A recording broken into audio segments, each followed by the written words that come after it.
কোরআনের খাতিরে রাতকে তুমি কামিয়াবি বানায় দিছো গো আল্লাহ, বরকতময় বানায় দিলা। এ আল্লাহ ইবাদতের রাত হিসাবে মনোনীত হয়ে গেল। তাই তো উল্লাসে আল্লাহ, মায়ায় মায়ায় ভালোবাসায় এ আল্লাহ তোমার ঘরটা এ আল্লাহ টুপিতে টুপিতে ভরা।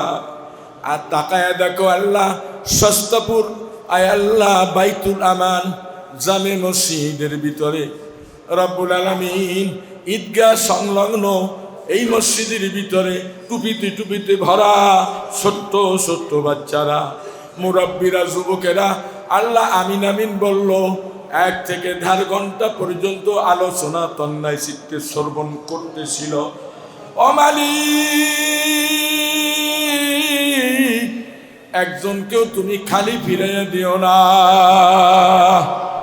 ইয়া রাব্বুল আলামিন 1 বছর হয়ে গেছে আল্লাহ, 1 বছর পরে আমরা সবে বরাত পেয়েছি। এই 1 বছরের ভিতরে কত মানুষ আমরা হারাইছি, সবার নাম তো আমার জানা নাই। রাব্বুল আলামিন এই 20টি বছরের ভিতরে আয় আল্লাহ আমি 365 জনের জানাজার নামাজ এই ঈদগাহ ময়দানে ইমাম হয়ে আদায় করেছিলাম। ও মাবুদ, গেল কালো তোমার এক গোলামকে বিদায় দিলাম, মসজিদ এক কোণা খালি হয়ে গেছে। কয়েক মাস আগে আল্লাহ এই মসজিদের সভাপতি আয় আল্লাহ মাসুম সব চলে গেছে, মসজিদের আর একটা সাইড খালি হয়ে গেছে। 5-6 বছর আগে আল্লাহ মসজিদের সভাপতি মহিউদ্দিন সব চলে গেছে, মসজিদের কাতারের একটা সাইড খালি হয়ে গেছে। এই আল্লাহ তাআলা মসজিদের সেক্রেটারি সাহেব ছিল রফিকুল্লাহ, দুনিয়া থেকে বিদায় হয়ে গেছে কয়েক বছর আগে। মসজিদের একটা মুসল্লি কমে গেছে। এ রব্বুল আলামিন আল্লাহ, আয় আল্লাহ তাআলা এই সমাজের কাশেম আলী সাহেব চলে গেছে আল্লাহ। এ আল্লাহ এই সমাজের কত মুরব্বীরা চলে গেছে, আমি দেখেছি, জানাজা পড়েছি গো মালিক। মসজিদের এক এক কোণা ভেঙ্গে গিয়েছে গো আল্লাহ, খালি হয়ে গেছে। আল্লাহ তাআলা কোতালের বাগ গুরুস্থান এমন একটা কারাঘর যে এই কারাঘরের জানালা নাই, দরওয়াজা নাই। দুনিয়ার কারাঘরের জানালা আছে, দরওয়াজা আছে, আল্লাহ পাহারাদার আছে, খাওয়ার দাবার দেবার মতো লোক আছে, দেখাশোনা করার মতো লোক আছে, অসুস্থ হইলে ডাক্তার দেখাবার ব্যবস্থা আছে। এমন একটা কারাগার কোতালের বাগ রেল লাইনের পাশ। আল্লাহ অসুস্থ হইলে তো আমরা চিকিৎসা দিতে পারবো না, ওখানে যদি তুমি মারো আমরা ওই মাইরও দেখি না। আল্লাহ ওখান থেকে পালাইবার মতো কোনো ব্যবস্থা নাই। রব্বুল আলামিন আল্লাহ মেহেরবানি করে ওই সমস্ত লোকগুলির তুমি মাফ কইরা জান্নাতুল ফেরদাউস দান করো। ইয়া রব্বুল আলামিন এই সমাজের কত বড় বড় মুরব্বিয়ান চলে গেছে গো আল্লাহ, এই সামনের কাতারে তারা বস্তরে মালি। এ আল্লাহ বুকের সাথে বুক মিলাইছিল আজকে কবরের সাথী, হাতে হাত মিলাইছিল আজকে কবরের সাথী, কথায় কথা মিলাইছিল আজকে কবরের সাথী, কাতারে কাতার বন্দি হয়ে তোমার সিজদা দিছে আজকে কবরের সাথী। আল্লাহ এই সস্তাপুরের কত মা কত বোন চলে গেছে আমাদের ছেড়ে। আল্লাহ এই সস্তাপুরি আর নাই, একবার বন্ধু হইয়া আসছে আর একবার বন্ধু হইয়া কোতালের বা গোরস্থানে কারাগারে আছে।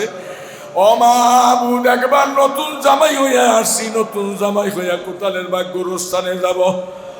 মালিক রে মেহেরবানি করে ওইখানে নিয়ে তুমি আমাদের মাইরো না আল্লাহ, ওখানে নিয়ে তুমি আমাদের কষ্ট দিও না।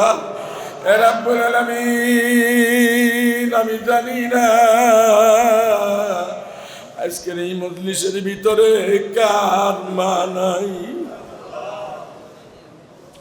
আল্লাহ আমি তো জানি না কার বাবা নাই, আমি তো জানি না মা বাপ কার নাই, কার ভাই নাই, কার অর্ধাঙ্গিনী স্ত্রী নাই, কার দাদা নাই দাদি নাই, কার বন্ধু নাই, কার মুরব্বী নাই। ইয়া আল্লাহ, এই সমাজের কত মাতবার চলে গেছে রে আল্লাহ, সাধারণ মানুষ চলে গেছে আল্লাহ, যুবকও গেছে, মুরব্বীরাও গেছে আল্লাহ, মাও গেছে, বাবাও গেছে, আমরাও যাবার জন্য তৈরি হয়ে গেলাম।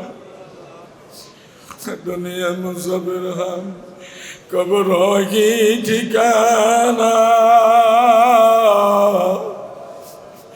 দুনিয়া মুসাফির হাম, কবর কি ঠিকানা।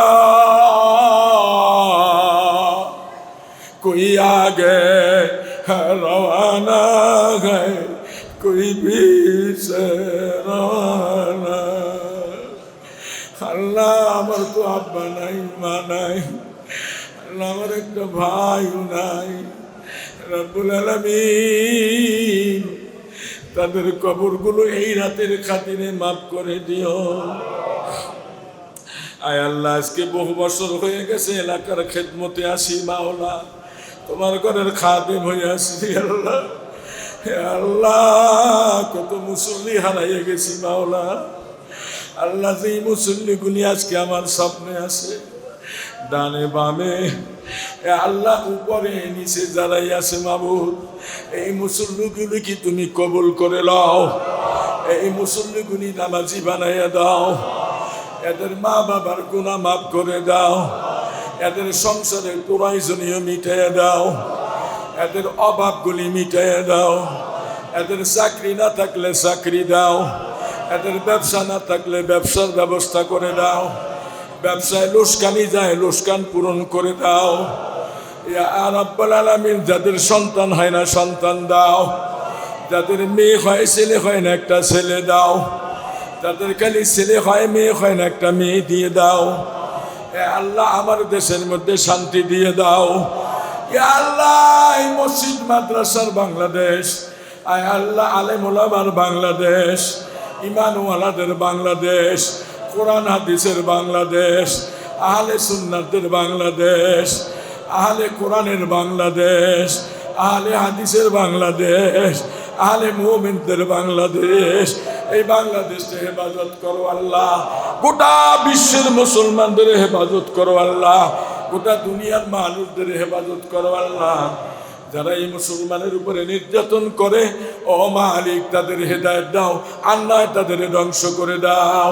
ফিলিস্তিনের মুসলমানদের হেফাজত করো, আফগানের মুসলমানের হেফাজত করো, বাংলাদেশ পাকিস্তানের মুসলমানের হেফাজত করো, ভারতের মুসলমানদের হেফাজত করো, গোটা দুনিয়ার গোটা বিশ্বের মুসলমানদের উপরে রহম নাজিল করো।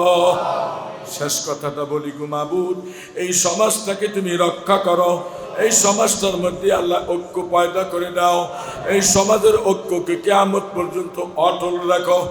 আর যারা এই মসজিদ এখন বর্তমানে পরিচালনা করে, এদের মধ্যে হিম্মত কুওয়াত মুসলমানিত্ব বৃদ্ধি বানায়া দাও, আর নেক হায়াত দিয়ে দাও। রব্বিরহামহুমা কামা রাব্বায়ানি সগীরা। সুবহান রাব্বিকা রব্বিল ইজ্জাতি আম্মা ইয়াসিফুন, ওয়া সালামুন আলাল মুরসালিন, আলহামদুলিল্লাহি রাব্বিল আলামিন। লা ইলাহা ইল্লাল্লাহু মুহাম্মাদুর রাসূলুল্লাহ। সব জাদুকারের আসলো, এবারে একজন দুধ পাঠাইয়া দিয়ে মুসার কাছে পাঠাইয়া দিছে, জিজ্ঞাসা করে, মুসা তুমি আগে খেলবা না আমরা খেলবো? মুসা কয়, আমি কি খেলবো? মনে মনে কেন খেলবো কি, কোনটা খেলা তো আমার আল্লাহ কইয়ে দেন, আমার কাছে তুই দাঁড়াইয়ে থাকি আরে হ্যাঁ করবি। কয় হ্যাঁ হ্যাঁ হ্যাঁ হ্যাঁ। দুধ গিয়া ফেরাউনের কয়, উনি হ্যাঁ করে, হ্যাঁ বুঝি, উনি হ্যাঁ এই জন্য করে, আমাকে আগে খেলতে কয়। সুবহানাল্লাহ কবেন না? মুসলমান আগে খেলে না, হায়াক তুলুন, মুসলমান আগে মারে না। মুসলমানের যদি মারে মুসলমান তখন অয়ুক তলুন বলে। সুবহানাল্লাহ। আপনারে আমি ধাক্কা দিছি, আপনি খামোশ হয়ে দাঁড়াইছেন, আবার ধাক্কা দিছি, আপনি বাস তুমি ধাক্কা দাও কা, আবার দেশেন কে বেটা তুই এরকম করস কা, আবার দেশে কালে বেটা বেশি ভালো কাম করস না। এরপর আবার যখন দেওয়া দেশে আটটা দইরে এমন মুসলমান সে হিন্দে ছুটাইয়া ফেলাইছে।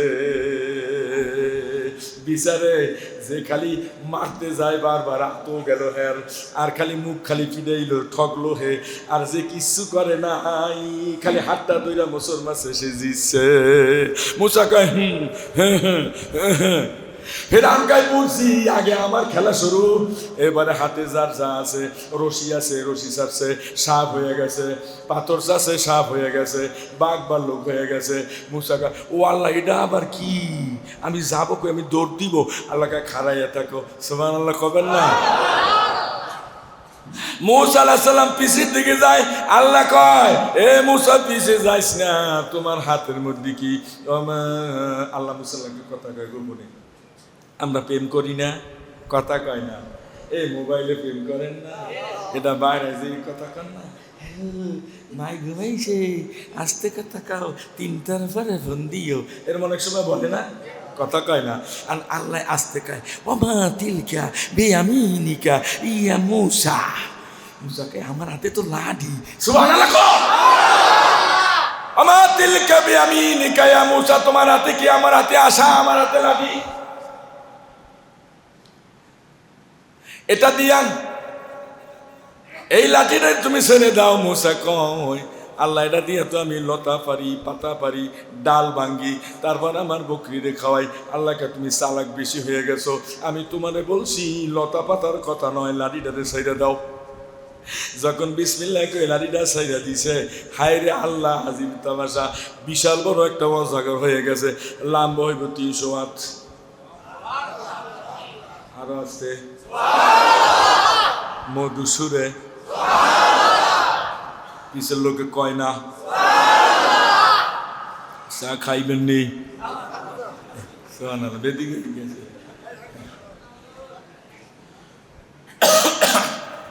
হায় রে আল্লাহ, এককালে 200 হাত অগো সাপ হয়েছে 1.5 হাত। মুসার দিকে সাপটা যখন ফিরে দাঁড়াইছে, মুসা একটা দৌড় দিছে। আল্লাহকে দৌড় দিও না মুসা, তোমারে সালাম বিনিময় করছে। মুসা কথা হইতো পারে, আসলে তো লাড়ি হয়ে গেছে সাপ, আমার দিকে যেভাবে বড় বড় চোখ দিয়েছে, আমি তো মনে করছি আগে আমারে খাবে। আচ্ছা দেখি আল্লাহ কি করে, আল্লাহ তো আমার করতে কইছে। আচ্ছা আমি একটু হু কইরে দেখি।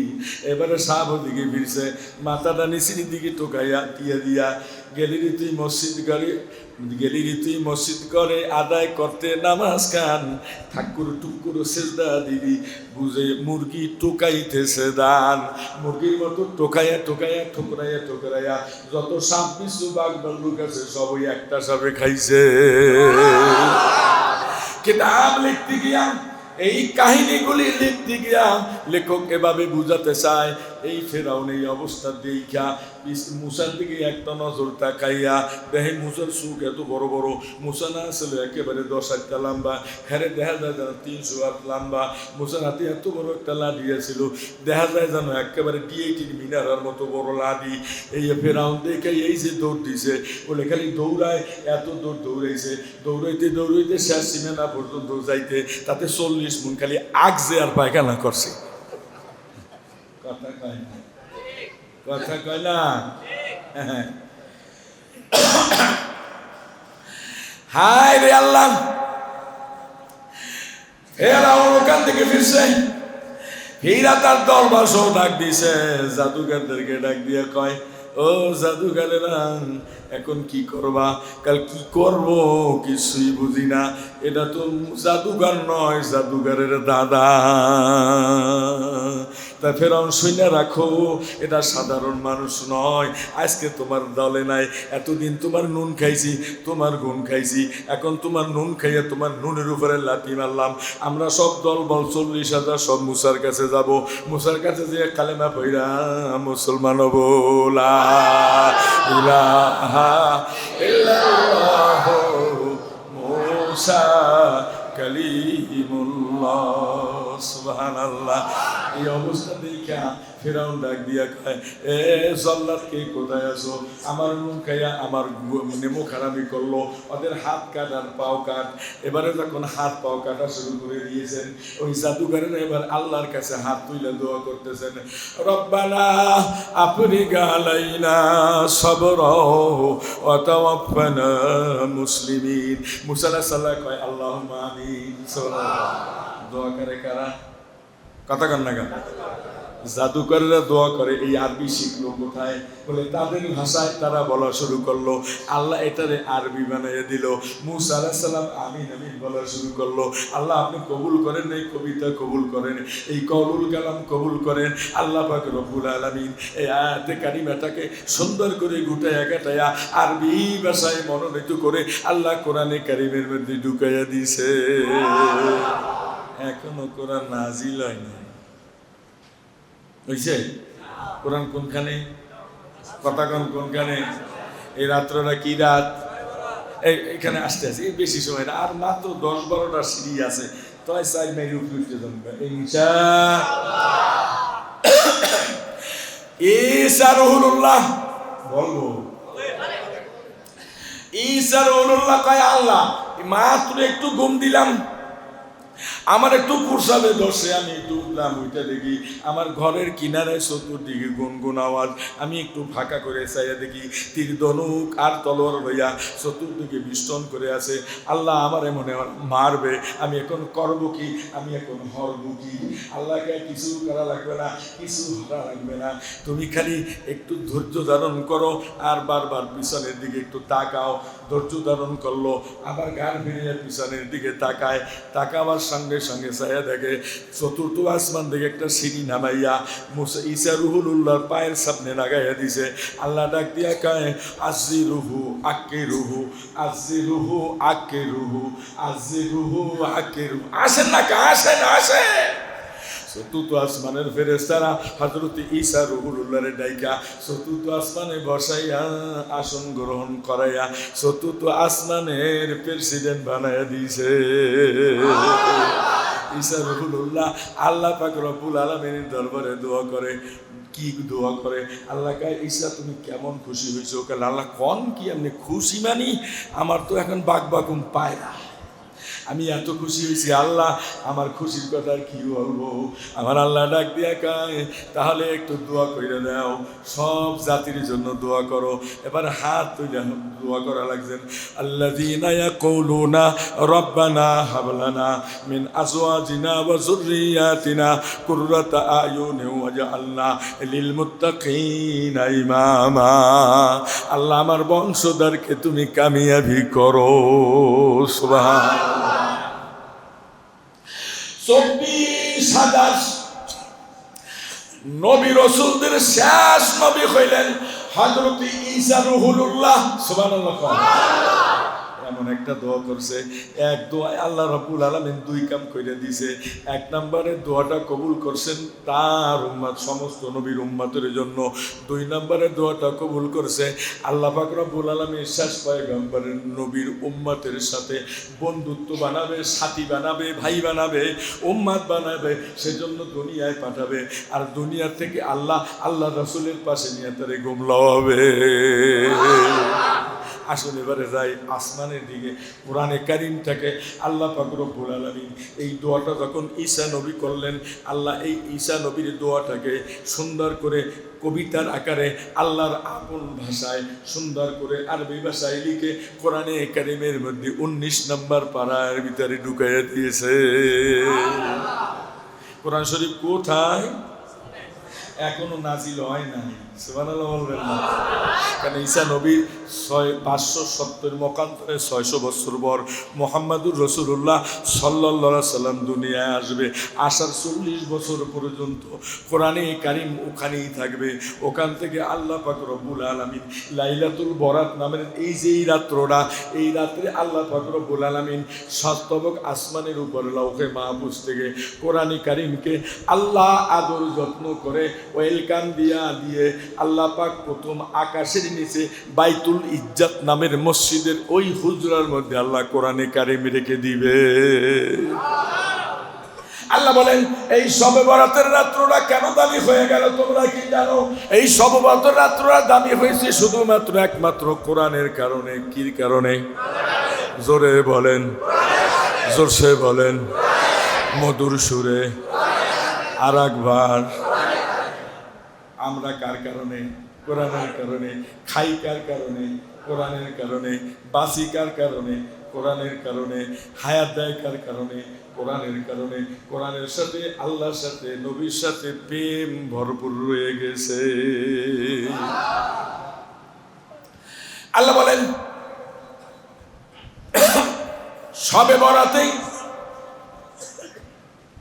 সূর্য অস্ত যাওয়া থেকে শুরু করে সূর্য উদিত হওয়ার আগ পর্যন্ত আমি আল্লাহ রব্বুল আলামিন আসমানে যত ফেরেশতা আছে, প্রথম আসমান, দ্বিতীয় আসমান, তৃতীয় আসমান, সমস্ত আসমানের ফেরেশতাদেরকে আমি জমিনে নামাইয়ে দেই। এরপর আমার এক্সট্রা ফেরেশতারা আছে ক্যান্টনমেন্টের ভিতরে, ওগুলিও আমি দুনিয়ার জমিনে নামাইয়ে দেই। আর প্রত্যেকটা মানুষের লগে 70 জন করে ফেরেশতা দিয়ে দেই। যাবেন কই? আমি আপনাকে মোনাজাতের পরে ছুটি দিব, খালি দোকানে ভাইয়া পাঞ্চা পাইবেন আর লাডি শুইবেন কামড়াইবেন, খালি হবে না। আল্লাহ সব ফেরেশতারা দিয়া আপনারা কি করতেছেন, কি করেন, কি না করেন, সব জিনিসগুলি ফেরেশতারা দেখবে। দেখে গিয়া মালিকের দরবারে বলবে, আল্লাহ তোমার বান্দা মোনাজাতের শেষে দোকানে বসে একটা বিস্কুট খাইছে, আল্লাহ একটা বিস্কুট খাবার পরে একটা চা খাইছে, একটা চা খাইয়ে একটা পান খাইছে, এরপর আরো যেন কি কি খাইছে, খাইয়ে একটু ঘুইরা আল্লাহ আবার তোমার ঘরে যে তোমার বান্দায় তোমারে ডাকছে, আল্লাহ কে সাক্ষী থাকিস আমার বান্দারে 1000 বছরের সব আমলনামায় দিয়ে দিলাম। আবার ডাক দিয়া কইবে, ও ফেরেশতারা আমার আব্দুল করিম কি করে? আল্লাহ কইয়েন না, জ্বালায় আর বাসি না। দোকানে বইয়া খাইলো বিস্কিট, এরপরে খাইলো চা, বামাতে ধরছে চা, ডাইনাতে ধরছে লাডি, বামাত দিয়া চা খায় আর ডাইনা দিয়া বিড়ি চায়। আল্লাহ গুনতে সইতে পারি না, আল্লাহ বহু জ্বালা, তুমি ডিউটি দিছ, খালি ডিউটি পালন করতে আসি, ওর দিকে চাইও না, দেখিও না, ভালোও লাগে না, মায়াও লাগে না, তোমার কি লাগে জানি না। আল্লাহ কয় তোর সাক্ষী লাগবে না, আমি ব্যবস্থা করতেছি। অসিকাল্লাযীনা কাফারু ইলা জাহান্নামা যুমারা। সুবহানাল্লাহ, নাউযুবিল্লাহ। আমি সুবহানাল্লাহ কে যে জিনিস অসুবিধা নাই, বেদিক হয়ে গেছে, লাইন আছে, লাইন ঠিক আছে। ওর মাঝে মধ্যে রেল লাইনও ডিস্টার্ব করে না, দু একটা বগি পড়িয়ে যায়। আবার বাসের আছে পাকিস্তান কি কয়, চট্টগ্রামে একটা বাস আইছে, ঢাকা থেকে একটা বাস গেছে, একেবারে ওই মুগুরা খুঁজে দুইজনে কি সুন্দর কোলাকুলি করছে, ভিতরের মানুষ যা আছে সব আজীবনের জন্য ঘুমাইয়া গেছে। এই ধরনের মোলাকাত বাসে বাসে করে না, কি করেন? এইরকম একটা মোলাকাত আপনারা করছেন, মাইকিয়া লাইছেন ক্যারিয়ার। হায় রে আল্লাহ, আমার আল্লাহ ডাক দিয়া কয়, এ মানুষে, এই রাত্রটা কেন দামি হয়েছে জানুনি? এই রাত্রের খাতিরে আমি আল্লাহ পাক রব্বুল আলামিন আমার আরশে আজিম থেকে কোরআনে কারীম কি নিয়া প্রথম আকাশের নিচে বাইতুল ইজ্জত নামের মসজিদ আছে, ওই মসজিদের তাকের মধ্যে আমার কিলাপওয়ালা কাবারওয়ালা কোরআনকে আমি ওখানে এনে রেখেছি। আমার বন্ধু দুনিয়ায় আসতেছে, আমার বন্ধু।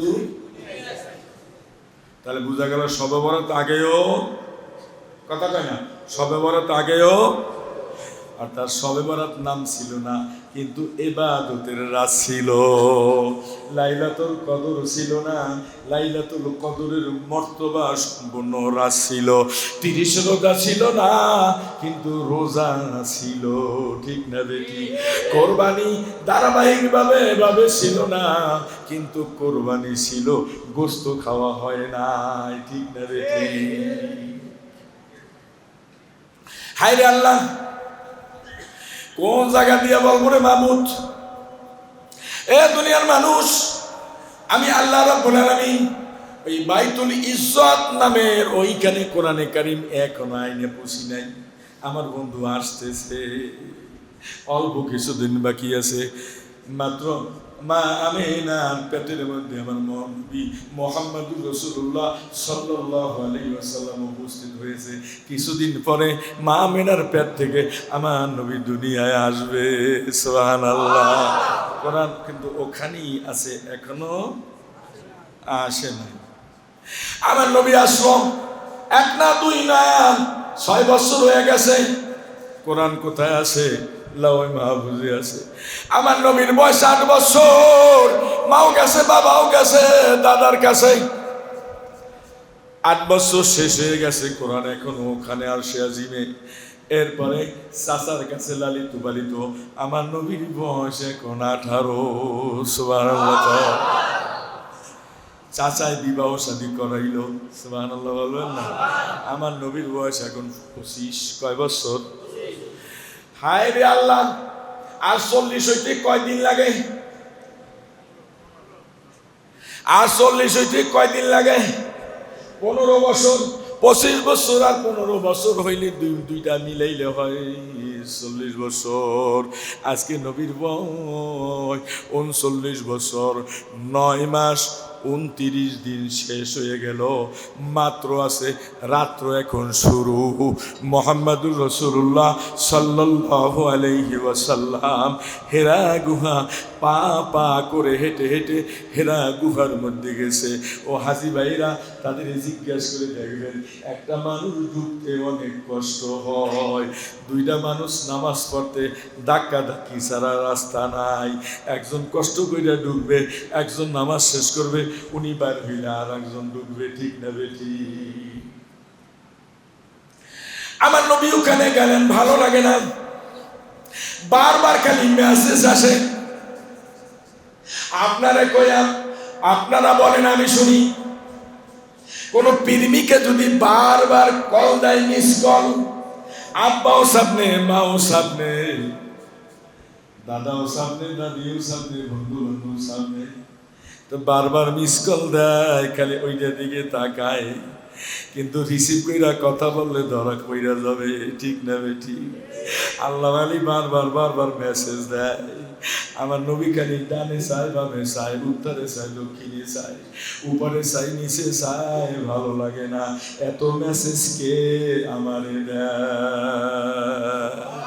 লা ইলাহা ইল্লাল্লাহ, লা ইলাহা ইল্লাল্লাহ, লা ইলাহা ইল্লাল্লাহ, লা ইলাহা ইল্লাল্লাহ, লা ইলাহা ইল্লাল্লাহ, লা ইলাহা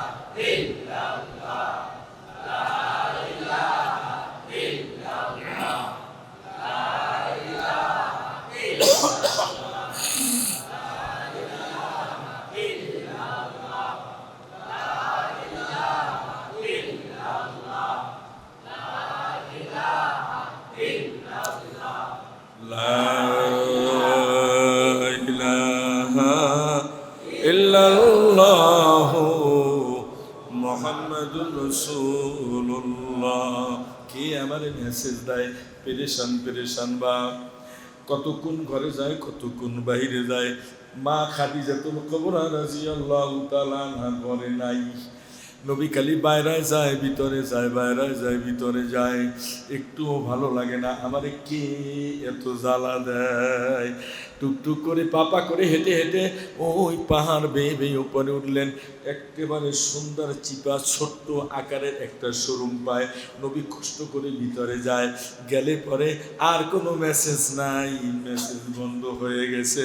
আমার নবীকে বাঁচলাম, এবার একটু আরাম করি। আমার নবী কুম্বুলটারে টান দিয়া একটু কাইট হয়ে গেলেন দেওয়ালের সাথে, পাথরের ভিতরে সুরুনের ভিতরে। এমনি করেই আবার ক্যার ক্যার ক্যার কইরা গেলে আবার মেসেজ দিয়ে দিল। তাফসীর কারক লিখতে গিয়া বলে, আল্লাহ রসুলের কাছে যখন কোনো ওহী আসতো তখন দুই সিনা গরম হয়ে যেত, শরীরে জ্বর আসতো, কম্পন হয়ে যেত। রেলগাড়ি চললে যেমন দূর থেকে আমরা আওয়াজ পাই, গ্যাররত গ্যাররত গ্যাররত গ্যাররত গ্যাররত গ্যাররত আওয়াজ পাই, ঠিকই আল্লাহ রসুলের সিনার ভিতরে গ্যার গ্যার গ্যার গ্যার গ্যার গ্যার আওয়াজ হয়ে যেত। আর আওয়াজ হয়ে গেলে দাঁড়ানো অবস্থা থাকলে বৈশা পড়তো, বসা অবস্থা থাকলে শুয়া পড়তো, শুয়া পইরা রুমাল দ্বারে চাদর দ্বারে মুড়া দিয়ে শুয়ে যাইত। জিবরাইল পাশে আইসা সব কিছু নবীকে দিয়া এরপরে জিবরাইল চলে গেলে আমার নবী আস্তে আস্তে আস্তে আস্তে আস্তে শান্ত হইয়া স্বাভাবিক হইয়া ওইটা বৈশা আল্লাহর দিকে তাকায় শুকুর গুজার করতো, আলহামদুলিল্লাহ। একটু ঠেক লাগাইল, এমনি করে মেসেজ আইসা বললো আমার নবী সব কিছু পালাইয়া সোজা হয়ে বয়ে রয়েছে। সর্বপ্রথম তো এমনি আসসালামু আলাইকুম।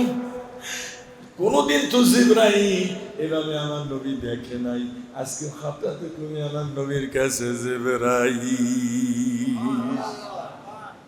ভাই আপনি, ইয়া রাসূলুল্লাহ ইয়া হাবিবাল্লাহ, আমি রুহুল আমিন আপনার কাছে আসছি। জিবরাইলের নাম কি? জোরে বলেন, আরো জোরে, মধুর সুরে। রুহুল আমিন আমি এসেছি, বাত্রা নিয়ে এসেছি, 5টা টাইটেল আপনার জন্য এনেছি, 5টা ফুলের মালা বানাই এনেছি, হাবিব আপনি গ্রহণ করেন। আমার নবী, মালা তো দেখি না, খালি এটা দেখবেন না, আমি বলবো আপনি আমার সাথে বলবেন। সুবহানাল্লাহ, সবাই পড়েন আমার লাগে, বিসমিল্লাহির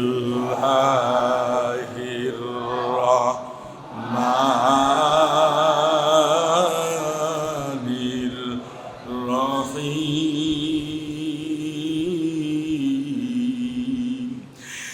ইকরা বিসমি রাব্বিকাল্লাযী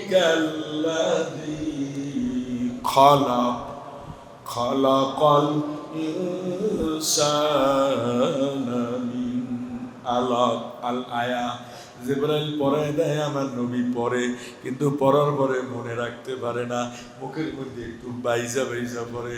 আর বাজার কথাও তো ঠিক না বেটি, ছোট্ট বাচ্চা মানুষ যদি মক্তবে ভর্তি করতে নিয়ে যান, আর যখন ওস্তাজি মোল্লাজি হুজুরে মেয়াসাবি যদি সবকটা দেওয়া শুরু করে, আউযু বিল্লাহি মিনাশ শাইতানির রাজিম, ওকে আউযু বিল্লাহি মিনাশ শাইতানির রাজিম, কথা ঠিক না বেটি? ছোট্ট মানুষ এখনো কথা ভুলে নাই, এখনো স্পষ্টতা আসে নাই, জিহ্বার মোটাটাও এখনো দূর হয় নাই, সেজন্য ও ওরভাবে চেষ্টা কইরা পড়তেছে। ঠিকই আল্লাহ রসুল এভাবে পড়া শুরু করে দিয়েছেন। ডাক দিয়া কা জিবরাইল আমি তো পারি না। আল্লাহ এবারে ওহি যুক্ত ওহি নাজিল করে, জিবরাইলকে ডাক দিয়া কয়, জিবরাইল রে আমার বন্ধুর সাথে একটু মুআন্নাকা করো। সুবহানাল্লাহ বলেন, একটু কোলাকুলি করো, একটু সিনায় সিনায় মিলাই দাও। সুবহানাল্লাহ বলেন। এবারে আল্লাহ রাসূল আর জিবরাইল দুইজনের সাথে বুকের সাথে বুক মিলাইলেন। আল্লাহর কুদরতি হাত জিবরাইল পিঠের মধ্যে লাগাইয়া দিলেন, আল্লাহর কুদরতি আর একটা হাত নবীর পিঠের মধ্যে লাগাইয়া দিছে। এখন জিবরাইল যা কয় নবী মুখস্থ কর। সুবহানাল্লাহ বলবেন না? জিবরাইল কয় আসসালামু আলাইকুম, কি কয়?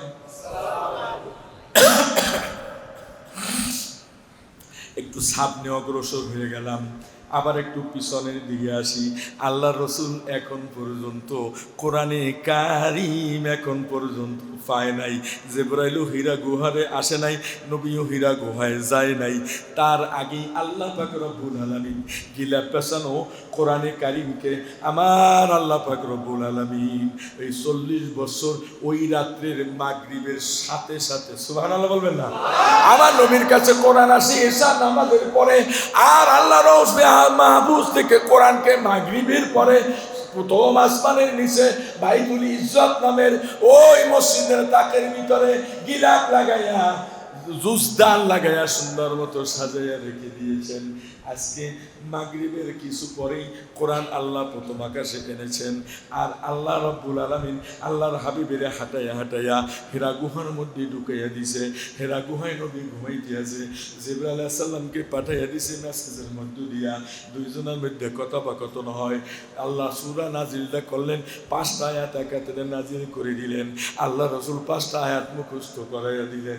আল্লাহ পাক বলে, আমার নবীর কাছে কোরআন পাঠাবার আগে কিছুক্ষণ আগেই আমি আল্লাহ এই রাত্রটারে দামি বানাইয়া রাখলাম। বলেন তো, কোরআনের খাতিরে যেই দিনটা দামি হয়, শুধু তাই নয়, আপনি কোন আমি শুনি, এটা আমার হাতে একটা কাপড়। কি কাপড়? সুতি কাপড়। এটা একটা রুমাল। এটা দিয়ে আপনি নাক মোছেন, গাল মোছেন, যা মনে চায় তা মোছেন। আপনি ইচ্ছা করলে প্রস্রাব করতে গেছেন, পানি নাই, এটা দিয়ে আপনি ঢিলা কলবের কাম সারতে পারবেন, ঠিক না বেটি? কিন্তু এই কাপড়টা যদি সাবান দিয়ে ধুইয়া সুন্দর মতো একেবারে পায়ে পরিষ্কার করিয়া আতর গোলাপ সেন লাগাইয়া কোরআনের গায়ে পেছে এমন কোরআনের গা থেকে আইনা আপনি কি নাক মুখ মুছতে পারবেন? সাহস হইব? গাম মুছতে পারবেন? পার তলে রাখতে পারবেন? প্রস্রাব কইরা তো দুইলা কলবের কথা প্রশ্নই ওঠে না, ঠিক না বেটি? কোরআনের ছোঁয়া লাগার কারণে এই সুতি কাপড়টা দামি হয়ে গেছে। কোরআনের ছোঁয়া না থাকার কারণে এই সুতি কাপড়টাই ঢিলা কলব হয়ে গেছে, ঠিক না বেটি? এই কোরআনের ছোঁয়ার কারণে এই রাত্রটা আল্লাহ দামি বানায়া দিছে। এই রাত্রে যদি মাগরিবের পর থেকে শুরু করে সূর্য উদিত হওয়ার আগ পর্যন্ত কোনো বান্দা আল্লাহর গোলামির জন্য মসজিদের ভিতরে হোক, হুজরার মধ্যে হোক, যেখানে তার ভালো সেখানে বসে ইবাদতে মশগুল থাকবে। আল্লাহ পাক রব্বুল আলামিন বলেন, 1000 বছরের ইবাদতের সব তার আমলনামায় আমি আল্লাহ লিখে দিব। 1000 বছরের গুনাহগুলি আমি আল্লাহ রব্বুল আলামিন তারে মাফ করে দিব। কোন কোন কিতাবে লেখে 1 বছরের গুনাহ মাফ করে দিব, 1 বছরের নেক তারে দিয়ে দিব। সুবহানাল্লাহ। একটা রাত যদি কেউ ইবাদত করে, সেই রাতটা হলো এই রাত। সেই রাতটা কোন রাত? আবার ইবাদতের কতগুলি সিরিয়াল আছে, সৌন্দর্য আছে। প্রথম সূরার মধ্যে আপনি আলাম নাসরা পড়বেন, এরপরের সূরাটা ইজাজা পড়বেন। প্রথম সূরা আলাম নাসরা পড়বেন, পরের সূরাটা ইজাজা সূরা দিয়া পড়বেন। এভাবে করে 2 রাকাত নামাজ যদি পড়েন, এই নামাজটা হবে নবীওয়ালা নামাজ। আল্লাহ বলে, তুমি পারো না, এসেই তো আমি একটা দামি রেখে দিছি। যদিও ছোট্ট সূরা, তুমি 20 রাকাত, 10 রাকাত, 12 রাকাত, 14 রাকাত, 800 রাকাত নামাজ যদি তুমি পড়ো, একবার আলহামদুলিল্লাহ পড়বা, 3 বার কুল হুয়াল্লাহ পাঠ করবা, 1 রাকাত শেষ করবা, আবার ওইটা আবার দাঁড়াইয়া একবার আলহামদুলিল্লাহ পড়বা, আবার 3 বার কুল হুয়াল্লাহ পড়বা, 2 রাকাত নামাজ শেষ করবা। এভাবে করে করে তুমি 12 রাকাত নামাজ শেষ করবা।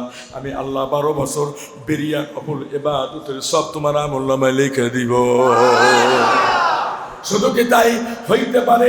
আজকে নতুন মুখ যারা আছেন, আপনারা নামাজ পড়ার জন্য মসজিদে কোনোদিন আসেন নাই, হয়তো মাঝে মধ্যে 2-1 দিন আসছেন।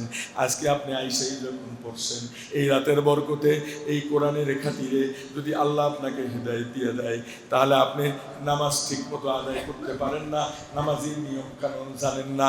আপনি এমন একটা ব্যক্তির পাশে যেয়ে নামাজ পড়বেন, যেই লোকটা দেখতে একটু হুজুর হুজুর পদ হয়, ওনার পাশে যাইয়া একটু দূরে সইরা ওনাকে দেখে দেখে অনুসরণ কইরা কইরা আপনি আপনি যদি এভাবে একবার আলান্দু 3 বার কুল হু আল্লাহ, একবার আলান্দু 3 বার কুল হু আল্লাহ, এভাবে পড়ে পড়ে 2 রাকাত নামাজ পড়ে 12 রাকাত নামাজ, 16 রাকাত নামাজ এবং 100 রাকাত নামাজ যদি আপনি পড়েন, আল্লাহ পাক রব্বুল আলামিন বলেন 2 রাকাতের নামাজের বিনিময় আমি আল্লাহ রব্বুল আলামিন 1 বছরের নেক তার আমলনামায় দিয়ে দিও। 12 রাকাত পড়লে 12 বছরের সব দিয়ে দিব। 24 রাকাত পড়লে 24 বছরের সব দিয়ে দিব। তাহলে এই রাত্রটা ইবাদত করা লাগবে? জোরে বলেন, জোরে বলেন মাশাআল্লাহ। তাহলে এই রাত্রে সবাই নামাজ পড়বেন, ঘোরাফেরা করবেন, আপত্তি নাই। ঘুরবেন কোন জায়গায় তা জানেন? বললে দিই, খালি ঘোরাফেরার কথা কইলে আনন্দ কত, ভিতরে বাঘ বাকুম পায়রা হয় না। নামাজ শেষ হয়েছে, মোনাজাত শেষ হয়েছে, গুরুস্থান আছে জানা মতে, সব গুরুস্থানে যান। লাভ কি জানেন? জিয়ারত তো ঘরে বসে করা যায় না? কবরস্থানে যাওয়া লাগে না। জিয়ারাত ঘরে বসে বসে করা যায়, তাতে যে সব দাঁড়ে যাইয়া করলে ওই সব। তবে লাভ একটা মাঝখানে অবশ্যই আছে, 2টা লাভ। কদমে কদমে যে সব, কদমে কদমে যে গুনাহটা মাফ হয়, এটা কিন্তু এখানে বসে বসে হবে না। তাহলে পাইলাম কয়টা? একটা। মাপ হইল গুনাহ, ন্যাক হইল গেল 1। আর 2 নাম্বার, যদি এই স্থানীয় যারা এরা যদি আপন আপন কবরের কাছে দাঁড়ান, যেমন ভাইয়ের কবর, মার কবর, বাবার কবর, শ্বশুরের কবর, শাশুড়ির কবর, এরকমের আব্বা মার কবর, দাদার কবর, দাদি নানি, এদের কবরের পাশে যদি আপনি দাঁড়ান, তা যতক্ষণ আপনি দাঁড়ায় থাকবেন, খাস করে আব্বা মার কবরের দ্বারা যতক্ষণ দাঁড়ায় থাকবেন, অতক্ষণ পর্যন্ত রহমতের ফেরেশতারা কবর দ্বারে সাজাইয়া ফেলাবে, আযাব মাফ করে দিবে। লাভ আছে না নাই?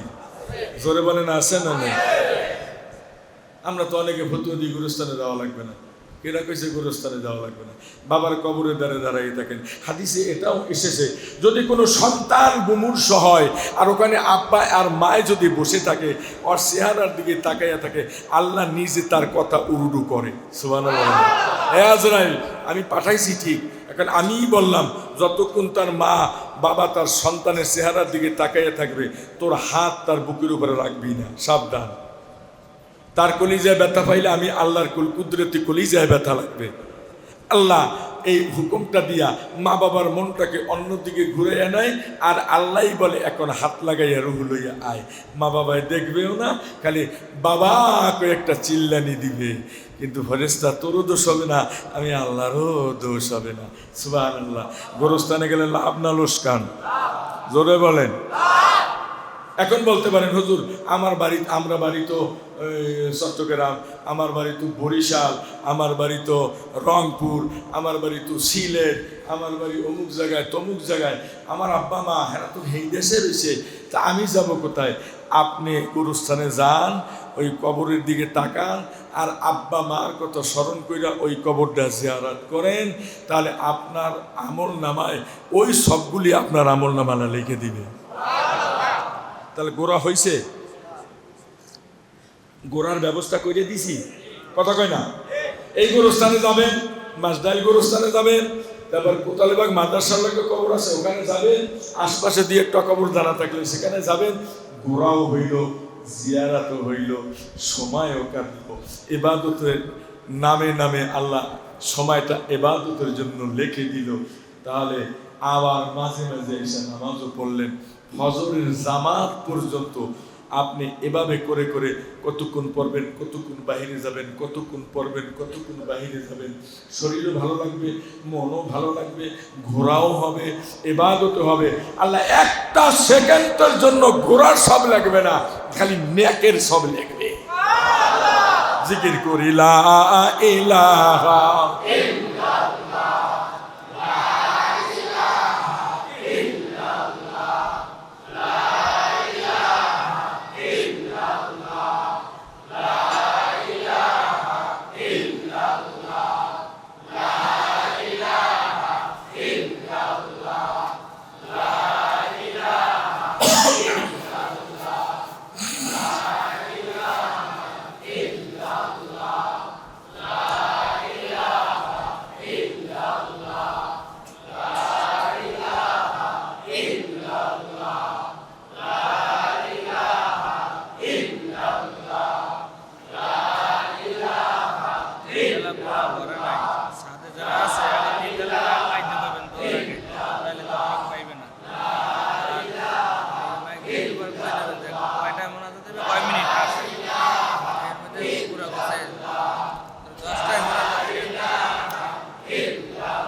হাসবি রব্বি সাল্লাল্লাহ হাসবি রব্বি সাল্লাল্লাহ মা ফি কলবি গায়রুল্লাহ নূর মুহাম্মদ সাল্লাল্লাহু লা ইলাহা ইল্লাল্লাহ লা ইলাহা ইল্লাল্লাহ লা ইলাহা ইল্লাল্লাহ লা ইলাহা ইল্লাল্লাহ লা ইলাহা ইল্লাল্লাহ লা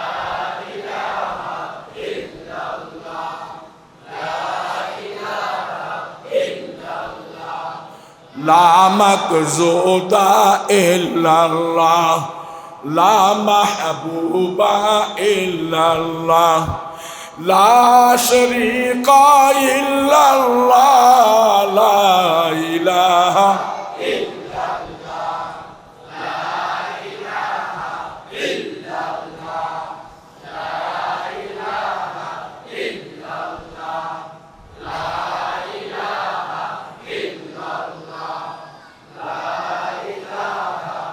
ইল্লাল্লাহ লা ইলাহা ইল্লাল্লাহ লা ইলাহা ইল্লাল্লাহ লা ইলাহা ইল্লাল্লাহ লা ইলাহা ইল্লাল্লাহ লা ইলাহা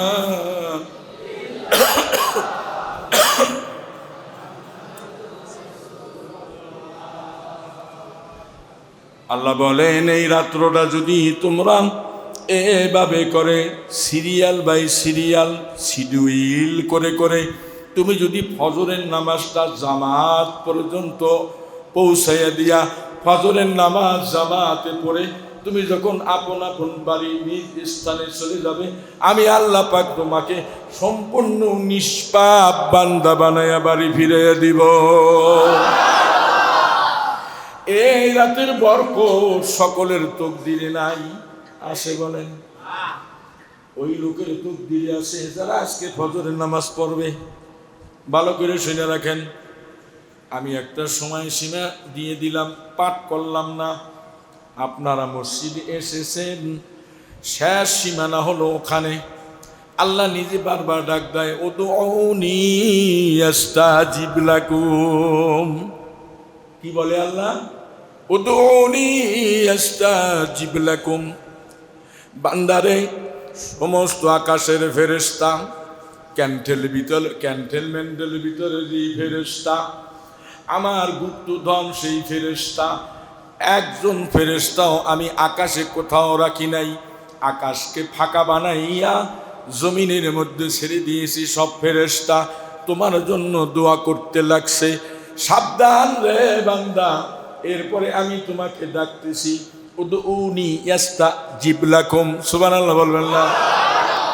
এ বান্দা, যা তোমার মন চাই তুমি চাও। তোমার ব্যথা আজকে কোনখানে সেখানে আঘাত দাও। বান্দারে, মায়ে যেমন সন্তানের জন্য মায়ায় পাগল থাকে, সন্তান যদি খানা না খায় মা পাগল হয়ে যায়, সন্তান যদি বমি করে মার হুঁশ থাকে না, সন্তানের যদি পাতলা পায়খানা খায় মা বেদিক হয়ে যায়, শয়তান সন্তানের পেট যদি ফাঁপা দিয়ে যায় মা অস্থির হয়ে পড়ে। ঠিক না বেঠিক? এ বান্দা, আমিও ঠিক তোমার মায়ের চাইতে 100 গুণ মায়া বেশি। বান্দা, তোমার কথা, তোমার কষ্টটা কোনখানে আমি জানি। কষ্টের কথা মনে করে তুমি আমাকে আজকে আল্লাহ বলে ডাক দিও। আমি এমন একজন আল্লাহ, ফিরাউনের সুবাইয়া মারছি। এই সুরেরে আমি যখন সুবাইয়া মারলাম, ওই সময় যদি ফেরাউন কালি আমি আল্লাহরে আল্লাহ কইয়া একটা ডাক দিত, আর সব গুনাহ মাফ কইরা আমি মুসার দলভুক্ত বানাইতাম। ফেরাউনের মতো এত গুনাহ করি নাই, ঠিক কিনা? ফেরাউন 420 বছর ফেরাউন হায়াতে বাঁচছে। আমাগো হায়াতের বয়স 60-70 বছর, 80 বছর অতিরিক্ত হইলে 100 বছর। ঠিক না বেটি? 420 বছরের ভিতরে ফেরাউন একটা কাজ দেয় নাই। একটু ঠান্ডা লাগে নাই, অসুস্থ হয় নাই, দুর্বল হয় নাই, খালি তার দেহের শক্তি বাড়তি ছিল। ওই আল্লাহ ডাক দিয়া কয়, ফেরাউন যেই নাফরমানি করলো আমার বন্ধুর সনে, কালেমার সনে, দিনের সনে, আমার সনে জিহাদ ঘোষণা করে দিয়েছিল ওই ফেরাউন পানিতে পইরাও যদি একবার আল্লাহ কইয়া ডাক দিত, আমি আল্লাহ ফেরাউনের মাফ কইরা মুসার দলভুক্ত বানাইতাম। দুনিয়ার মানুষ রে, মনের কষ্টগুলি একটা একটা করে আমার খালেক মালেকের কাছে শুনাইয়া দেয়। দুনিয়ায় তো দিবেই দিবে, আখেরাতে পুরা দিবে, ঠিক না বেটি? কেউ কি আল্লাহ দুনিয়ায় দিয়া ভরপুর কইরা দেয়, আবার কেউ কি দুনিয়াতে কষ্ট দেয়, আখেরাতে ভরপুর দেয়। আপনি কন, আমি শুনি। দুনিয়ায় কি সব চান, আখেরাত কি লাগবে না? আমি বলবো দুনিয়াটাও লাগবে, আখেরাতও লাগবে। সেজন্য মালিক আমার আল্লাহ কি সুন্দর করে একটা দোয়াও শিখাইয়া দিয়েছেন। আপনারা জানলে আমার সাথে বলবেন, রব্বানা, জোরে, রব্বানা আতিনা ফিদ দুনিয়া হাসানাতাও ওয়া ফিল আখিরাতি হাসানাতাও ওয়া কিনা আযাবান নার। আল্লাহু আকবার। আল্লাহ শিখিয়ে দিয়েছেন, দুনিয়ার মানুষ রে, খালি আখেরাত নয়, কিছু পাবা না। আগে দুনিয়ারে পাকড়াও করে ধরো আখেরাতের পুঁজি বানাবার জন্যে। দুনিয়াটারে এমন করে পাকড়াইয়া ধরো আখেরাতের পুঁজির জন্যে। দুনিয়া এমন করে পাকড়াই করে ধরো না, আখেরাত সইটা যায়। কোনটা করবেন? দুনিয়ারে ধরবেন আখেরাতের জন্যে, ঠিক না বেটি? খেতে কাজ করেন, ফসল করে। খেতে যদি কাজ না করেন, শান্তি তো খেতে না, শান্তি তো ঘরে। কিন্তু মেহনত করবেন দুনিয়ায়, শান্তি পাবেন কবরে। মেহনত করবেন খেতে, ঘুমাবেন ঘরে। এজন্য বলে আর দুনিয়া সিজনুল মুমিনিন ওয়া জান্নাতুল লিল কাফিরিন। মুমিনদের জন্য দুনিয়াটা হলো কবর সমতুল্য, গজব সমতুল্য, জাহান্নাম সমতুল্য, আর মৃত্যুর পরের জিন্দেগি জান্নাত সমতুল্য। আর কাফিরদের জন্য দুনিয়াটা হলো জান্নাত সমতুল্য। মরণ থেকে তাদের সমস্ত আযাব গজব জাহান্নামের জন্য। আমরা কি কোনটা চাই? জান্নাত চাই না জাহান্নাম চাই?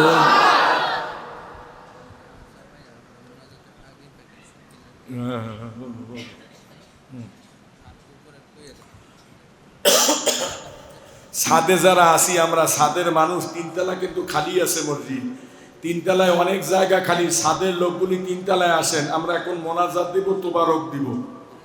আমরা তোবারক দেবার আগে সমস্ত গেটগুলি বন্ধ করে দিব। আমরা তোবারক দেবার আগে গেট সব বন্ধ হয়ে যাবে, একটা গেটও খোলা হবে না। তোবারক দেওয়া শেষ, গেটগুলি খুলে দিব। কথাটা বোঝেন নাই? তোবারক দেওয়া শেষ, মোনাজাত হবে, মোনাজাতের শেষ গেট খোলা হবে। বিধায় আপনারা যারা ছাদে আসেন, ভিতরে আসেন, তিনতলায় আসেন, বাইরে আসেন, ভিতরে আসেন, মাঠে আসেন, ভিতরে আসেন।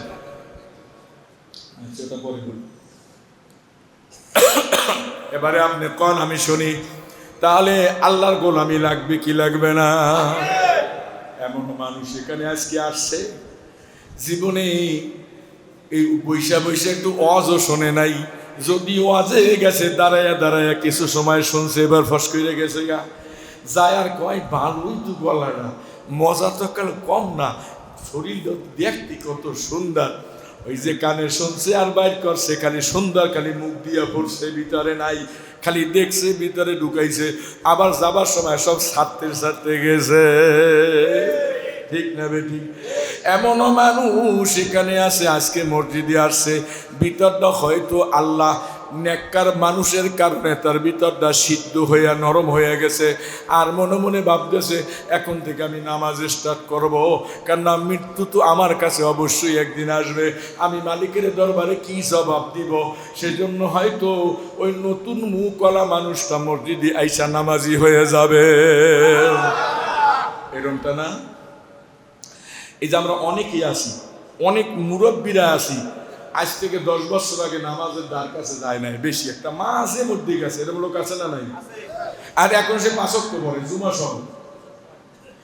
আবার এমন মানুষ আছে খালি জুমা পড়তে হইতো আর নামাজ পড়তো না, এখন 5 ওয়াক্ত ওভারে জুমাও পড়ে, ঠিক না বেটি?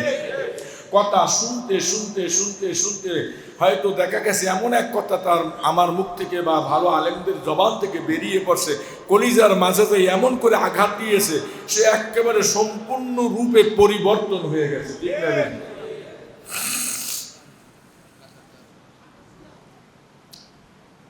আমরা একটু একটু বৈশা বৈশা কাতারটা সোজা করি, বৈশা বৈশা কাতার সোজা করি।